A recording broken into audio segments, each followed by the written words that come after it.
Les polémiques peuvent-elles ruiner la saison du PSG? C'est oui pour David Douillet. David prend la main. Ouais, parce que on n'est pas. La question, c'est pas va ruiner. Les polémiques vont ruiner la saison du PSG.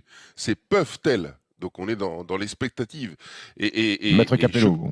je suis content. Non, ben oui, mais Maître Capello, il va t'expliquer les choses, puisque tu les as expliquées toi-même. Tu vois, tu as dit non, et en réalité, tu penses oui. Tu Ah oui. penses comme moi que la divergence entre deux joueurs, eh bien, ça peut faire un début de foyer qui peut gangréner un vestiaire. Tu le sais aussi bien que moi. Deux personnalités qui s'affrontent dans un vestiaire. Après,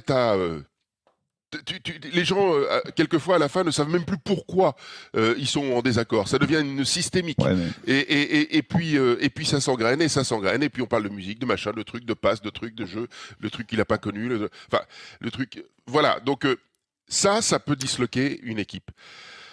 À cela s'ajoute, lorsque la tête du bateau, comme Nasser El Khelaifi, qui peut être engagé dans quelque chose dont on ne connaît pas la limite, avec en toile de fond une Coupe du Monde qui va se passer dans son pays, etc., etc., etc., là, moi je pense que le navire PSG peut tanguer, et peut tanguer assez fort, parce que de l'intérieur, dans le vestiaire, il y a déjà des brides de querelles. Et puis, dans la cabine de pilotage du bateau, eh bien, on peut avoir le grand chef qui peut être attaqué. Et très certainement attaqué, puisque tous les feux convergent vers le Qatar, le Qatar, le Qatar, le Qatar. Donc, le PSG, c'est aussi le Qatar. Stephen, tu l'as bien expliqué. Ça, pour moi, ça commence à sentir un peu le roussi.